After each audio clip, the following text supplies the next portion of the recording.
తెలుగువారి సంస్కృతిని ఒరవడిని ఒడిసిపట్టిన కవి సీతారామ శాస్త్రి గారు 1986లో సినీరంగ ప్రవేశం చేసిన సీతారామ శాస్త్రి గారు తెలుగు సినిమా సాహిత్య చరిత్రలో తనదైన ముద్ర వేయగలిగారు.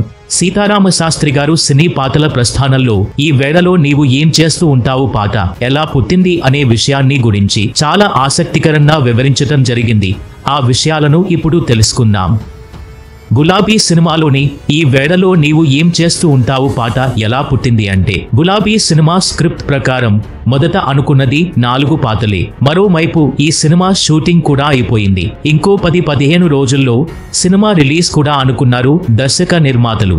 సినిమాకు బిజినెస్ కావాలంటే అప్పుడైనా ఇప్పుడైనా అత్యంత కీలకమైనది ఆడియో మార్కెటింగ్. అప్పట్లో ఆడియో క్యాసెట్లు ఉండేవి. క్యాసెట్కు ఏ సైడ్ బి సైడ్ అని 2 సైడ్లు ఉంటాయి. ఒక పక్క 3 లేదా 4 పాటలు ఉంటే ఇంకో పక్క కూడా సరిసమానంగా ఉండాల్సిందే.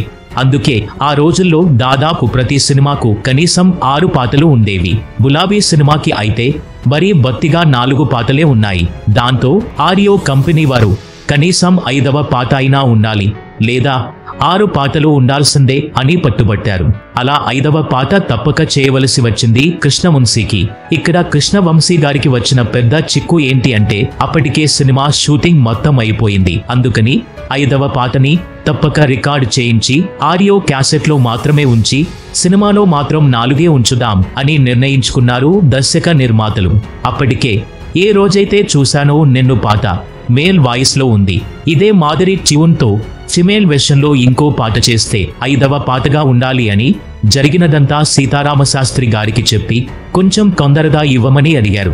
సీతారామ శాస్త్రి గారు ఒక రాత్రంతా మేలుకుని రాసిన ఆ పాటే ఈ వేళలో నీవు ఏం చేస్తూ ఉంటావో పాట. కావలసిన వారు ఏమాత్రం దూరంగా ఉన్నా ఎలా కలవరిస్తామో అలాంటి భావాలను రాశారు సీతారామ శాస్త్రి గారు. ఒక టీనేజ్ వయస్సు అమ్మాయి లేదా అబ్బాయి తనకు కావలసిన వారి గురించి ఎలా ఆలోచిస్తారో అచ్చం అలాగే ఉంటుంది ఈ పాట. అయితే ఇప్పుడు ఈ పాటని ఎవరి చేత పాడించాలి అన్న ప్రశ్న ఎదురైంది కృష్ణవంశీకి. ఎందుకంటే అప్పటికే ఆ సినిమాలో పాటలు అన్ని కూడా శశిప్రీతం, సురేష్ పీటర్స్, సుచిత్ర కృష్ణమూర్తి, హరిహరన్, గాయత్రి, మనో లాంటి కొత్త వారితో పాడించారు. ఒక్క మనో తప్ప మిగతా వాళ్ళు అంతా తెలుగువారు కూడా కాదు. ఇప్పుడు సినిమాలో కూడా ఉండని ఈ పాటని పరభాషా గాయనితో పాడించేంత ఖర్చు పెట్టడం కంటే అప్పటికే కోరస్లు మాత్రమే పాడుతూ ప్లేబ్యాక్ సింగర్గా ప్రయత్నిస్తున్న సునీత అనే 17 ఏళ్ల అమ్మాయి చేత ఈ పాట పాడించారు. సీతారామ శాస్త్రి గారి రెమ్యూనరేషన్ కాకుండా ఈ పాట మొత్తం రికార్డింగ్ కు అయిన ఖర్చు కేవలం 7,000 రూపాయలే. కట్ చేస్తే ఇప్పటికీ ఈ పాట ఎవర్ గ్రీన్ దా కుర్రకారు హృదయాలలో నిలిచిపోయింది. ఈ పాట ఇప్పటికీ ఎవర్ గ్రీన్ దా ఉండడానికి కారణం ముమ్మాటికి సీతారామ శాస్త్రి గారి నిరీక్షే. ఆయన మామూలు పాటే కదా అని వదిలేద్దాం అని అనుకోకుండా మనసు పెట్టి మరీ మంచి పాట రాశారు. నిజానికి ఈ పాట సినిమాలో ఉండదని ఆయనకు తెలుసు. కేవలం ఆడియో క్యాసెట్ కోసమే అని తెలుసు. అయినా ఒక మెమొరబుల్ సాంగ్ రాశారు. ప్రేమలో ఉన్నవారికి ప్రియుడి తలుపు పిలుపు ఎక్కడ ఉన్నా గుర్తుకు వస్తూనే ఉంటాయి. అందుకే ఈ పాట ఇప్పటికీ ఆడపిల్లల మనసులో నిలిచిపోయింది. ఇది ఈ పాట వెనుక ఆసక్తికర విషయాలు. ఈ వీడియో కనుక మీకు నచ్చినట్టు అయితే లైక్ చేసి షేర్ చేయండి. అలాగే మీ అభిప్రాయాలను కామెంట్ రూపంలో తెలియచేయండి.